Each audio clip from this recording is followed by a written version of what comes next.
마태복음 22장 15절부터 마지막까지를 통해서 가장 큰 죄라는 제목으로 말씀을 전하겠습니다. 자, 오늘 제목이 가장 큰 죄입니다. 가장 큰 죄. 우리가 좀 있으면 얼마 있지 않아서 하나님의 심판대 앞에 서게 될 것입니다.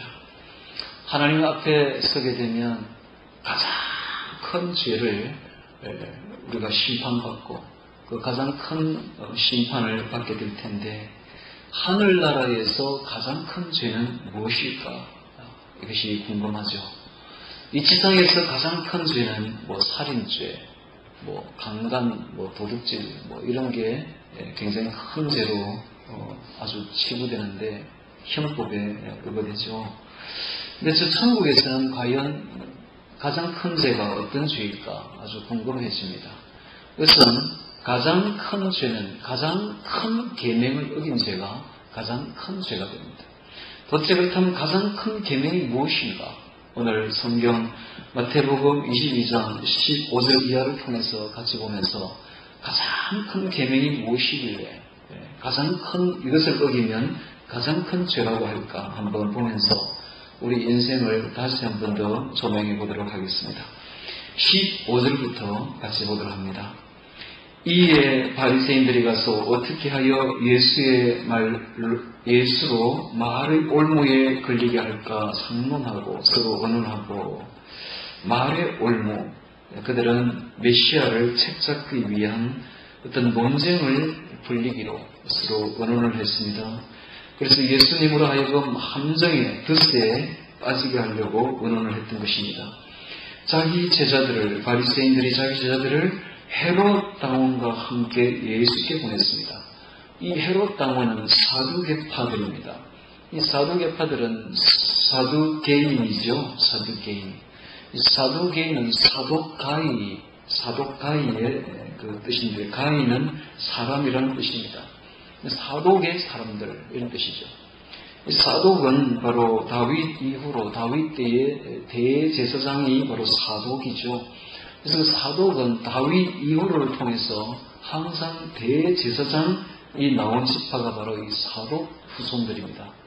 그래서 이 사독의 사람들은 항상 대제사장 그런 종교권을 가지고 있었던 사람들이죠.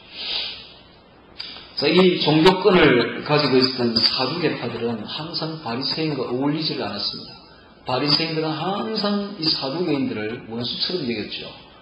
바리새인들은 언제나 율법과 경전을 고수했고, 그리고 자기들이 아주 경건한 무리들이다, 우리는 하시림이다 해서 경건하게 살아왔습니다. 그러나 사두개인들은 굉장히 세상과 정치와 결탁을 했고, 대제사장이므로 항상 세속적으로 그렇게 살아온 것이 사실입니다.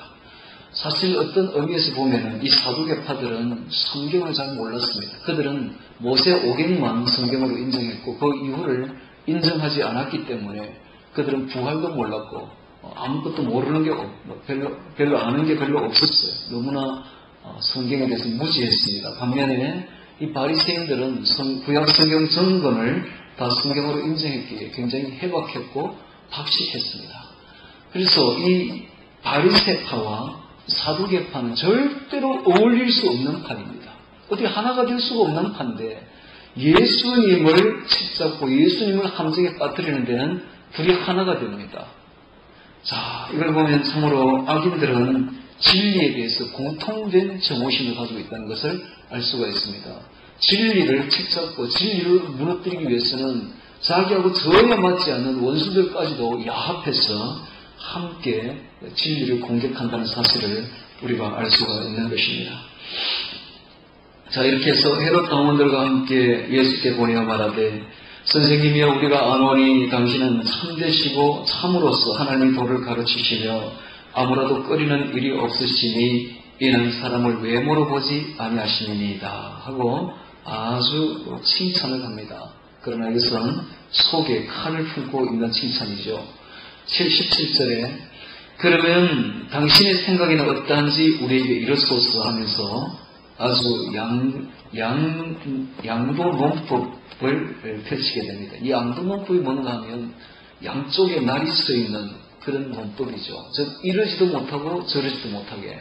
이게 바로 바리새인과 사두개파들이 아주 언론하고 심사숙고해서 이 질문을 던지게 됩니다. 즉 어떤 질문인지 보면 가이사에게 세를 바치는 것이 가하니까 불가하니까 하고 던졌습니다. 이 가이사는 당시에 시저 로마 황제를 의미합니다. 그래서 로마 황제에게 세를 바치라고 말하면 로마가 당시에 유대인들을 압제하고 있었기 때문에 유대인들 민족 감정이 위배되는 것이요. 바치지 말라고 하면 로마 총독이 유대를 다스리고 있었기 때문에 총독에게 고발하면 되는 것입니다. 그래서 바치라 해도 안 되고 바치지 말라 해도 안 되는 그런 아주 진퇴양난의 양도 논법을 펼치게 되는 것입니다. 자, 이 함정에 우리 주님이 걸려든 것입니다. 이때 말 한마디 잘못하면 이제 잡혀갈 수도 있고, 그리고 아주 민족의 배반자라고 그렇게 매도당할 수도 있는 그런 위기였습니다. 자, 그래서 18절에 예수께서 저희의 악함을 아시고, 그러나 예수님은 항상 그 마음을 꿰뚫어 보십니다. 예수님은 어떤 분인가? 사람의 마음을 훤히 다 읽고 계시는 분이십니다. 오늘 하나님은 우리의 생각을 훤히 읽고 있습니다. 우리 마음속에 무슨 생각이 있는지를 훤히 꿰뚫고 있는 분이 바로 예수님이요 하나님임을 알아야 됩니다. 예수님은 저희의 악함을 아시고, 그렇게 묻는 것이 선한 의도로 묻는 것이 아니라 굉장히 악한 의도로, 예수님을 공경에 빠뜨리는 의도로 묻는다는 것을 훤히 아시고는 가라사대 외식하는 자들아, 연기자들아, 거짓되게 행동하는 바리새인들을 책망하고 있습니다. 어찌하여 나를 시험하느냐? 쇳돈을 내게 보이라 하시니, 이 쇳돈이 나오고 있는데, 이 쇳돈은 당시에 로마 황제에게 바치던 인두세, 즉 주민세를 말합니다. 이 주민세는 당시에 은전으로 한 데나리온씩 한 사람씩 바쳤다고 합니다. 쇳돈을 내게 보이라 하시니 데나리온 하나를 가져왔거늘 예수께서 말씀하시되 이 형상과 이 글이 누이 것이냐? 당시에 데나리온에는 로마 황제의 화상이 새겨져 있었습니다. 그리고 여신의 화상으로 새겨져 있었습니다. 가로되 가이사의 것입니다. 가이사의 형상이 새겨져 있었습니다. 그래서 이에 가라사대 그런즉 가이사의 것은 가이사에게, 하나님의 것은 하나님께 바치라 하시니 저희가 이 말씀을 듣고 기이 여겨 예수를 떠나가니라. 감탄했습니다. 이 말씀을 감탄해요. 예수님이 지금 하신 말씀은 국가에도 충성하고 하나님 나라도 충성하라, 이렇게 말하는 것입니다. 오늘 우리 성도들이 이 땅에 살아갈 때에, 이 험악한 세상을 살아갈 때에 우리가 딛고 있는 이 발은 세상 나라를 딛고 있지만 우리는 언제나 천국 시민임을, 천국 시민권을 가지고 있음을 잊지 말아야 됩니다. 그래서 우리는 이 국가에도 충성해야 되지만 똑같이 하나님 나라에도 충성해야 되는 두 배의 노력과 두 배의 신실함이 요구되는 사람들이 바로 우리들입니다. 우리는 이 땅에 있는 사람보다 두 배나 더 부지런해야 돼요. 이 땅에도 충성해야 되고 저 하늘나라에도 충성해야 되기 때문에 그렇습니다. 그래서 우리가 절대로 이 나라에도 게으르거나 불성실해서는 안 됩니다. 성실하게 세금도 바치고 국가에 충성하고 해야 됩니다. 왜냐하면 모든 권세는 하나님께로부터 내려왔기 때문에 그렇습니다. 로마서 13장 1절에 각 사람은 위에 있는 권세들에게 굴복하라. 권세는 하나님께로서 나지 않음이 없나니 모든 권세는 다 하나님의 정하신 바라. 모든 권세는 다 위로부터 내려왔습니다. 하나님이 대리인으로 세운 것입니다. 우리 고성에도 군청이 있고 거기는 각급 군수 이하 공무원들이 있습니다. 그런 권세는 다 어디서 내려왔는가? 다 하나님이 내려주신 것입니다. 그러므로 우리는 그 권세 앞에 굴복하고 순종해야만 됩니다. 왜냐하면 하나님이 세우신 권세이기 때문에 그렇습니다. 뿐만 아니라 우리는 또한 하늘나라에 계시는 하나님에게도 순종해야 됩니다. 우리는 이중국적자인 것입니다. 두 배나 더 노력을 해야 돼요. 그런데 이런 경우가 있습니다.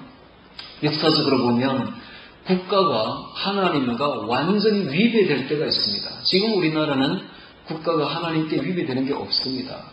그래서 우리는 이중적으로 다 충성할 수 있습니다만은 초대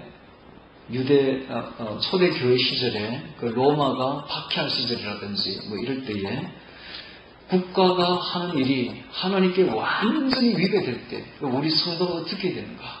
우리 성도는 전적으로 하나님께 충성해야 됩니다. 위배된 국가에 절대로 충성해서는 안 됩니다. 우리는 하나님께 반대되는 국가와 절대로 같이 갈 수는 없는 것입니다. 우리의 목숨이 끊어질지언정 우리는 하나님께 충성해야 되는 것입니다. 자, 이것이 바로 우리 주님의 이야기입니다. 주님께서는 이 국가에도 충성하고 하나님께도 충성하라 그랬습니다. 우리가 외골수적으로 어느 한쪽만 추구할 때 우리는 좀 문제 있는 사람들이 되는데요. 세상 나라만 추구하게 되면 현실 위주의 세속적인 사람이 되겠죠. 그리고 또한 이 현실을 도피해서 내세만을 추구하게 되면 아주 독선적인 그런 사람이 될 수도 있습니다. 우리는 독선적인 사람이 되어서도 안 되고 또 세속적인 사람이 되어서도 안 됩니다. 그래서 우리 참으로 우리가 할 일이 굉장히 어렵고 힘듭니다. 이중적으로 다 충성해야 되기 때문에 그렇습니다. 자, 23절부터 이번에는 부활 논쟁을 보도록 하겠습니다. 부활이 없다는 사두개인이, 이 사두개인들이 이제 예수님께 나와서 당시에 첨예한 문제였던 이 결혼 문제를 가지고 부활을 부인했던 사두개인들의 논법을 펼치게 됩니다. 지금 하는 이 이야기는 굉장히 유치한 것처럼 보일지 몰라도 당시에 아주 첨예했다고 이렇게 전해집니다. 자, 사두개인들이 그날에 예수께 와서 물어가로되 선생님이여 모세가 일렀을 때 사람이 만일 자식이 없이 죽으면 그 동생이 그 형제에게 그 아내에게 장가들어 형을 위하여 후사를 세울지니라 하였나이다. 계대 결혼법입니다. 참으로 아름다운 결혼법이죠. 형이 죽어버린 거예요. 후사가 없이. 그럼 그 형의 계대는 끊깁니다.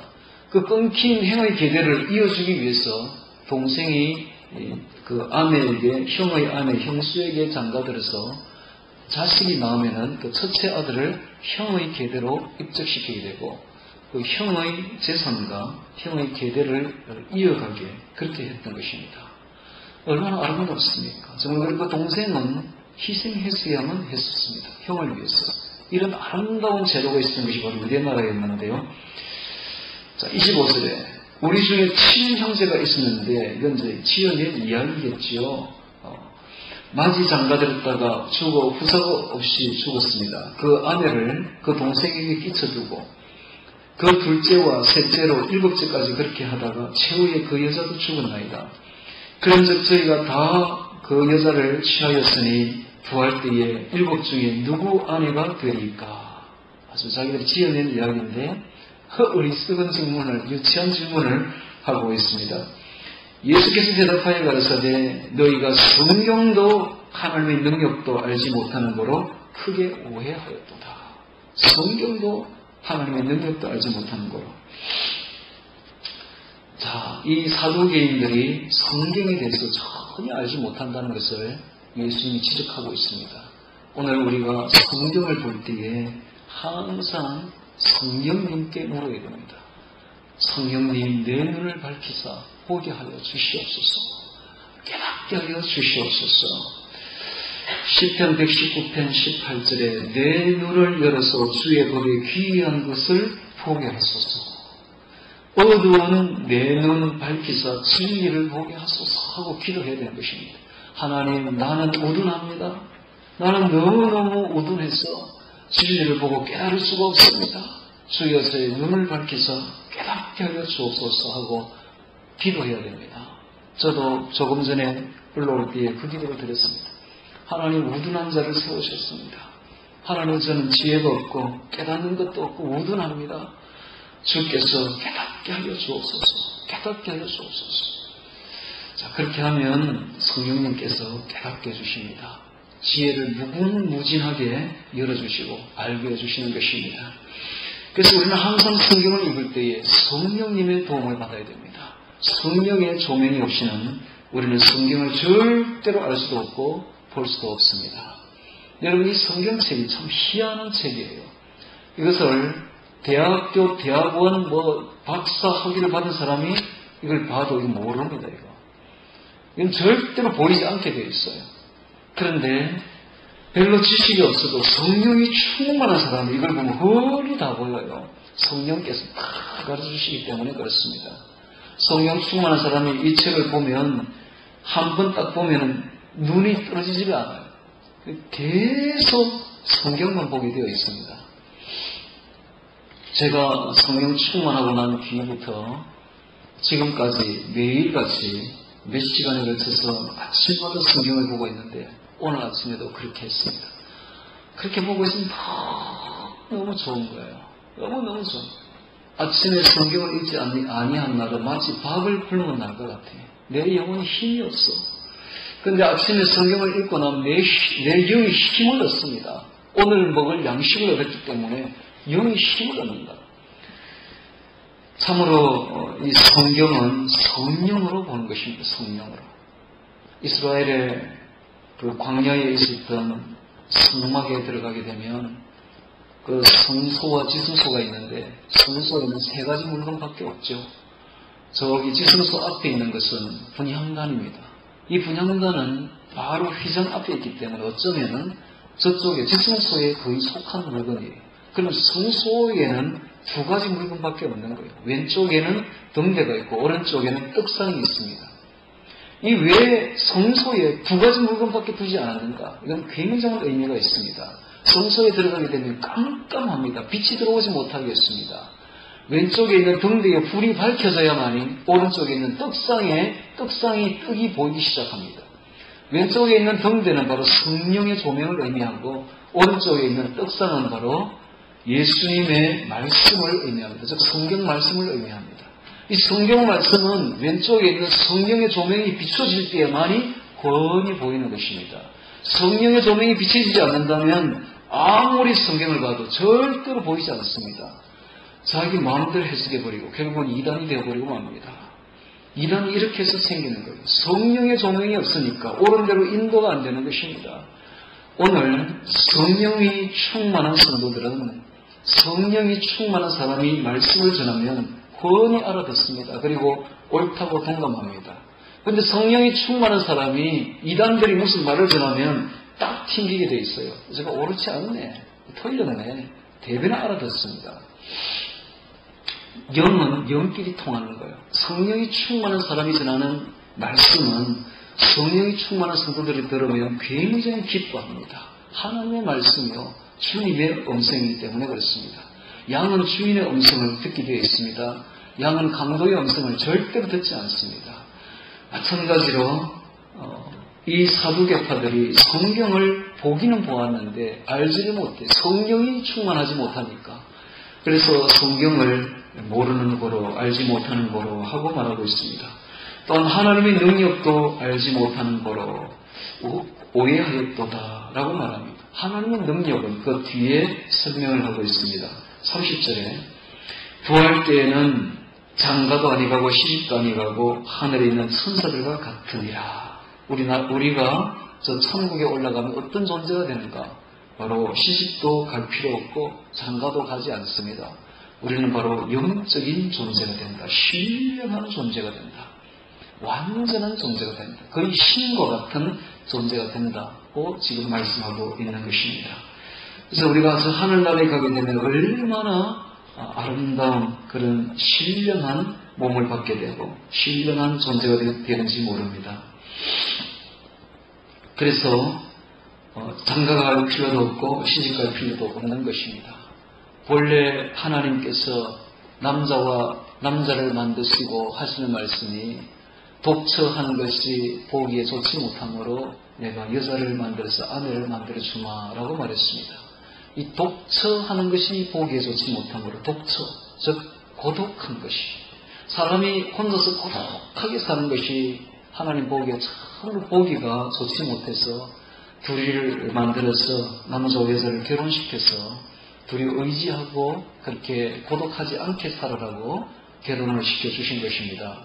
그런데 저 천국에 가면 성도들이 고독하지를 않아요. 성도의 교제가 있습니다. 너무너무 아름다운 성도의 교제가 있기 때문에 그 아름다운 교제가 매일같이 열립니다. 즉 천국에는 매일같이 잔치가 열리기 때문에 절대로 고독하지 않습니다. 그 다음에 천국에는 죽음이 없습니다. 영세토록 존재하는 영원 무궁한 존재가 됩니다. 우리가.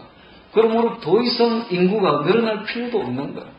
여기는 죽음이 있기 때문에 생육하고 번성하라라고 말했지만 천국에는 이미 숫자가 다 차버리게 되면 더 이상의 숫자가 필요 없는 것입니다. 영원한 존재들이 영원히 살게 됩니다. 그러므로 장가가고 시집갈 필요가 전혀 없는 것입니다. 이게 바로 하나님의 능력인 것입니다. 죽은 자의 부활을 언언할진대 31절 하나님이 너에게 말씀하신 바 나는 아브라함의 하나님이요 이삭의 하나님이요 야곱의 하나님이로라 하신 것을 읽어보지 못하였느냐? 하나님은 죽은 자의 하나님이 아니요 산 자의 하나님이시니라 하시니 우리가 듣고 그의 가르치심에 놀라더라. 여러분 우리가 한번 이 지상을 한번 보면 뭐 멀리 볼 것도 없어요. 지상을 한번 보면 알 수가 있어요. 식물들이 살아있습니다. 그렇죠? 식물들이 살아있어요. 지금은 가을이 되어서 단풍이 되어서 떨어지니까 겨울 되면 죽은 것처럼 보여도 이 봄이 되면 이 애들이 어떻게 봄을 알고 그렇게 푸릇푸릇 생장하고 성숙하지 않습니까? 자라나지 않습니까? 새싹이 자라나고 이 나무들이 생명이 있어요. 또 이 동물들이 생명이 있습니다. 사람들이 생명이 있어요. 살아 움직입니다. 이건 뭘 뜻하느냐 하면 이 모든 동식물들을 자연 만물을 만든 살아있는 것을 만든 하나님은 어떤 분인가? 바로 살아있는 분이라는 것을 드러내고 있습니다. 살아있기 때문에 하나님이 살아있기 때문에 살아있는 것들을 만든 것입니다. 하나님은 능력이 있으십니다. 그런 하나님께서 아브라함과 이삭과 야곱의 하나님을 했을 때는 죽은 시체의 하나님이라는 말이 아닙니다. 하나님은 능력이 있으므로 아브라함을 천국에 살려놓고 있다는 이야기입니다. 이삭도 살려놓고 있다는 이야기입니다. 야곱을 살려놓고 있다는 이야기입니다. 즉 우리가 저 천국에 가면 죽은 자가 아니라 살아서 움직이는 산자의 하나님이라는 사실입니다. 하나님은 능력이 있으심으로 생명이므로 능히 우리를 살리실 수 있으며 우리는 살아서 하나님을 경배하는 것입니다. 죽은 시체의 하나님은 상상할 수도 없지 않습니까? 벌써 이 지상에서부터 살아있지 않습니까? 모든 피조물들이 마찬가지로 저 천국에서도 전부 다 살아있는 것입니다. 그러므로 부활하는 것입니다. 자, 죽은 자의 부활을 언언할진대 하나님이 너에게 말씀하신 바 산자의 하나님이시니라 하시니 33절 우리가 듣고 그의 가르치심에 놀라더라. 영혼의 불멸성과 그리고 부활을 분명히 주님께서 이야기하셨습니다. 자, 이걸 보면은 우리는 저 천국에 가서 영원히 산다는 사실을 알 수가 있습니다. 그리고 영원하신 하나님과 함께 우리는 영세 무궁한 존재가 되는 것입니다. 이 얼마나 놀라운 이야기가 아닐 수가 없습니다. 자, 34절부터 또 보도록 하겠습니다. 예수께서 사두개인들로 대답할 수 없게 하셨다 함을 바리새인들이 듣고 모였는데, 자, 이것을 보면 당시에 이 계대 군인법을 가지고 부활이 없다고 주장했던 사두개파의 이 주장이 굉장히 사회적인 이슈가 되고 문제가 되고 있다는 사실을 우리는 알 수가 있습니다. 그래서 그것을 가지고 굉장히 갑론을박을 했었는데 예수님께 그 문제를 가져가니까 더 이상 사두개파들이 말을 할 수 없을 만큼 완성을 예수님이 거두어 버렸다는 사실이 이제 바리새인에게 들리니까 이 바리새인들이 이제 예수님께 찾아옵니다. 그 중에 한 율법사가, 이 율법사는 바로 서기관으로서 바리새인입니다. 예수를 시험하여 묻되 선생님이여 율법 중에 어느 계명이 크니까 하고 물었습니다. 당시에 그들은 십계명과 그리고 여러 가지 율법과 그리고 그들이 또 인위적으로 만든 장로들의 유전 613가지가 있었습니다. 그것이 대표적이고 그 외에 그것을 해석한 미시나라든지 뭐 이런 것들이 거의 한 출력뿐이나 된다고 말하죠. 자, 이 모든 율법 중에 그럼 어느 것이 중요하고 가장 크느냐 하고 물었습니다. 만약에 이 계명이 굉장히 크다면 이 계명을 어긴 것이 가장 큰 죄가 되겠죠. 선생님이여 율법 중에 어느 계명이 크니까? 예수께서 가라사대 너희의 마음을 다하고 목숨을 다하고 뜻을 다하여 주 너희 하나님을 사랑하라 하셨으니 이것이 크고 첫째 되는 계명이요. 둘째는 그와 같으니 내 이웃을 내 몸과 같이 사랑하라 하셨으니 이 두 계명이 온 율법과 선지자의 강령이니라 하고 주님께서 말씀하셨습니다. 자, 첫 번째 계명은 너희의 마음을 다하고, 우리의 마음에는 우리의 감정이 있고 우리의 의지가 있습니다. 즉 우리의 감정을 다하고 우리의 의지를 다하라는 말입니다. 너희의 목숨을 다하고, 목숨은 바로 생명이죠. 우리의 생명을 다 바쳐서, 그리고 너의 뜻을 다하여, 우리 뜻에는 우리의 지식과 우리의 모든 지성이 다 들어있죠. 그래서 우리의 모든 지성과 지식과 이런 것을 다 총동원해서, 즉 전인격적으로 모든 것을 총동원하여 모든 힘을 다하여 모든 생명 다하여 주 너의 하나님을 사랑하라 하셨으니 이것이 크고 첫째 되는 계명이라 했으므로 이것을 금하게 되면 가장 큰 죄가 됩니다. 즉 이제 밝혀지는데 천국에 가서 가장 큰 죄가 뭐냐? 하나님을 사랑하지 않는 죄가 가장 큰 죄가 되는 것입니다. 불신자들은 그것을 모를 겁니다. 자기가 뭐 살인하지 아니하고 도둑질하지 않았으면 죄인이 아니라고 생각할지 모르지만 하늘 법정에 딱 서게 되면 하나님을 사랑하지 않는 죄가 가장 큰 죄가 됩니다. 이것을 아는지 모르는지, 이 땅에 있는 모든 사람들이 이것을 아는지 모르는지 참으로 안타깝죠. 우리 자라나는 아이들이 학교에 가면 공부를 많이 배웁니다. 오늘 또 아마 유치원 다니는 애들도 영어도 배웠을 거예요. 그 어려운 영어, 외국어까지. 그 나라에 태어나면 금방 쉽게 배울 건데 그 나라에 태어나지도 않은 하나님이 어렵게 만들어버린, 하나님이 그랬잖아요. 바벨탑 사건을 어렵게 만들어버렸잖아요. 그 어려운 걸 배우느라고 얼마나 힘이 드는지. 또 수학도, 어린 애들이 수학도 배웁니다. 머리가 빠개집니다. 그렇게 초등학교, 중학교, 고등학교는 막 아예 잡아다 놓고 그걸 먹이고 재우고 있으면 그렇게까지 시키더라고요. 그렇게까지 공부를 시키고 지식을 주입합니다만 이건 안 가르쳐. 가장 중요한 이건 안 가르쳐. 너의 마음을 다하고 너의 목숨을 다하고 너의 뜻을 다하여 주 너의 하나님을 사랑하라. 이거는 안 가르치는 게야. 뭐 이런 일이 당연히 기이한 일이 있는지 몰라요. 아니, 그렇게 공부를 가르쳤는데 쓸데없는 것만 가르치는 거예요. 진짜 중요한 거는 안 가르치는 거예요. 진짜 중요한 건 안 가르쳐요. 아무도 이것을 가르쳐주지 않습니다. 그러므로 아무리 공부를 많이 하고 대학원을 나와도 전혀 사람이 되지 않는 거예요. 완전히 죄인 중에 죄인밖에 만들지 못하는 겁니다. 두 번째 계명은 내 이웃을 내 몸과 같이 사랑하라. 즉 너가 희생하였어. 자기 희생을 각오해서라도 이웃을 사랑하라 했습니다. 자, 이웃 사랑과 하나님 사랑이 나왔습니다. 이 이웃 사랑은 절대적으로 하나님 사랑으로 비롯됩니다. 하나님 사랑의 열매가 이웃 사랑으로 나타나는 법입니다. 하나님 사랑이 없는 사람이 이웃 사랑을 절대로 할 수는 없는 것입니다.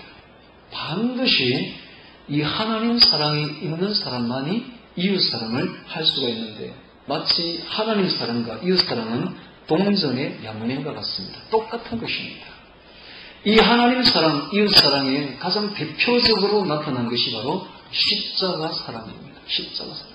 십자가 사랑이야말로 가장 숭고한 사랑입니다.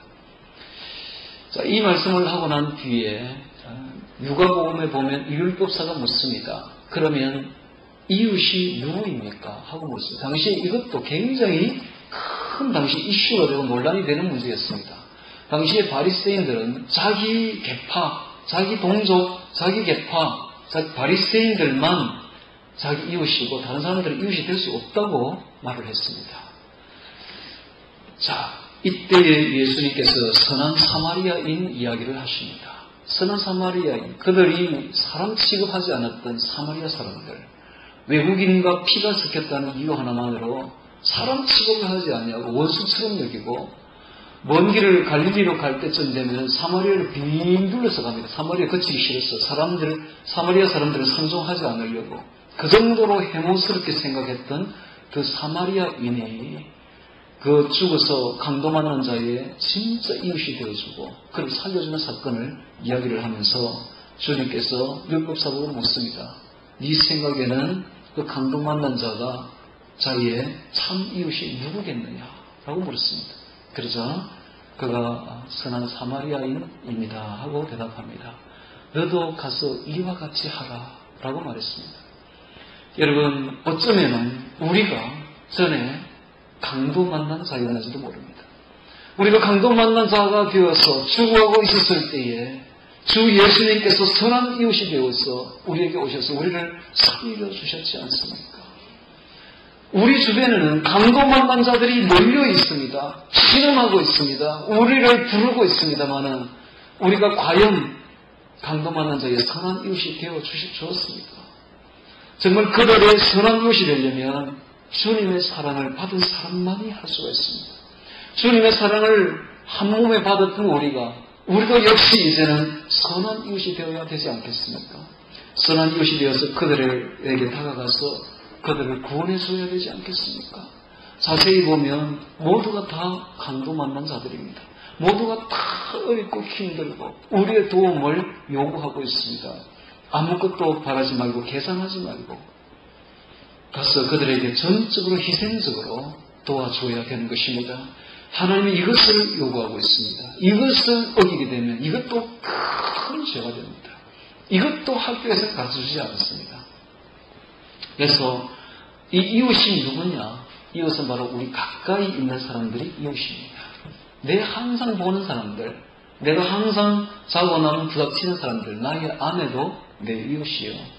나의 아이들도 내 이웃이요. 선한 이웃입니다.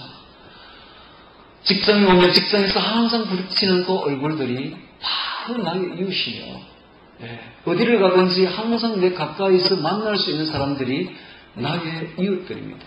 그런데 그 이웃들이 자세히 보면 강도 만난 사람들, 너무 어렵고 힘들고 정말 호소를 하고 있습니다. 우리가 가서 그들에게 따뜻하게 대해주고 그들을 구원해 줄 책임이 있습니다. 왜냐하면 우리가 구원받았기에 우리가 선한 이웃 되신 예수님의 도움으로 살아났기 때문에 우리도 아무 조건 없이 무조건적으로 그들을 사랑해 줘야 되며 그들에게 베풀어 줘야 됩니다. 이것이 가장 큰 개념입니다. 이것을 어기게 되면 큰 죄를 짓게 되는 것입니다. 이것이 가장 큰 죄가 됩니다. 이런 것은 지상에서는 죄라고 하지 않습니다. 지상에서는 개인주의가 아주 팽배하죠. 남은 쳐다볼 것도 없는 것이죠. 요즘 아이들이 아주 그래서 이기적입니다. 개인주의적입니다. 이것이 얼마나 큰 죄가 되는지를 다시 한 번 더 깨달아야 됩니다. 하늘나라는 이건 엄청난 죄가 됩니다. 우리는 항상 이웃을 생각해야 됩니다. 어떻게 해요? 우리가 받은 사랑으로 이웃을 사랑해야 됩니다. 하나님 사랑으로 이웃을 사랑해야 됩니다. 하나님 사랑은 이웃 사랑에서 결실되는 것입니다. 이웃 사랑은 바로 하나님 사랑으로부터 비롯되는 것입니다. 이것이 가장 큰 죄가 됩니다. 이것을 어기게 되면 가장 큰 죄가 됩니다. 오늘 가장 큰 죄라는 제목으로 말씀을 전하고 있는데요. 가장 큰 죄는 다름 아닌 가장 큰 계명을 어겼을 때에 가장 큰 죄가 된다는 사실입니다. 제가 오늘 아침에 성경을 읽는데 이런 대목이 나오더라고요. 제가 그 대목을 읽고 굉장히 은혜를 받았는데 사람들은 남의 말을 안 듣는다는 거예요. 남의 말을 절대로 안 들어요. 그런데 듣는데 어떤 경우 듣느냐? 바로 사랑으로 이야기할 때 듣는다는 겁니다. 그래서 항상 우리가 전도하러 갈 때는 사랑하는 마음으로 가라고 이야기를 합니다. 사랑하는 마음으로. 사랑하는 마음으로 가지 않는다면 그래서 안 가느니 차라리 못하다. 우리가 전도하러 간다. 이건 사랑하는 마음으로 가야 돼요. 그래서 전도는 다름 아닌 바로 사랑을 전하는 것입니다. 사랑을 전하는. 그럴 때에 감동받는 거예요. 왜냐하면 사람은 사랑의 그 줄에 끌리기 때문에 그렇습니다. 짐승들은 밧줄로 끌면 되지만 사람은 절대로 밧줄에 끌리지 않습니다. 사람은 사랑의 줄에 끌리기 때문에 항상 사랑하는 마음으로 말을 할 때 그때 알아듣는다는 거예요. 그러지 않은 말들은 절대 알아듣지 않는다는 거예요. 그 다음에 우리가 이웃 사랑에 있어서 가장 큰 사랑은 어디 있느냐? 바로 중보기도입니다. 중보기도. 여러분, 이 중보기도가 얼마나 큰 사랑인지 몰라요. 본래 이 중보기도는 바로 예수님만이 하는 것이 바로 중보기도입니다. 중보기도는 지금도 예수님께서는 하늘 보좌 우편에서 우리를 위하여 하나님을 향해서 중보하고 계십니다. 중보기도가 있습니다. 예수님께서 형님처럼 대신하여 우리를 탄식하면서 우리를 위해서 기도해주고 있기 때문에 오늘 우리가 떨어지지 아니하고 이 신앙에 붙들려서 여기까지 온 것입니다. 이 중보기도는 바로 예수님이 하시는 일인데 우리가 타인을 위해서 이웃을 위해서 중보기도 해줄 때 우리는 바로 예수님의 일을 대신하는 것이 되는 것입니다. 그럼 우리 중보기도야말로 얼마나 큰 사랑인지 몰라요. 중보는 바로 큰 사랑입니다. 우리 주변에 감동 만난 자들의 그 아픔을 다시 한번 느끼고 중보기도 하시기 바랍니다. 그리고 또 제가 한 가지 더 이번에 깨달은 것은 사람들이 사람과의 관계가 굉장히 부드럽지 못하는데요. 살아가다 보면 많은 사람들이 함께 사회생활을 하기 때문에 많이 충돌이 일어납니다.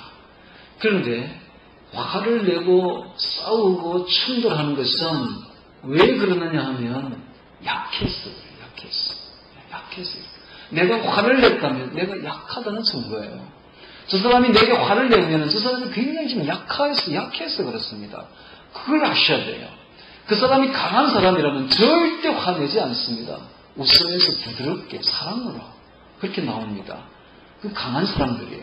내가 강한 사람이라면 나는 절대 화내지 않습니다. 내가 약하기 때문에 화를 내고 신경질을 부리고 막 그러는 거예요. 그건 약하다는 증거입니다.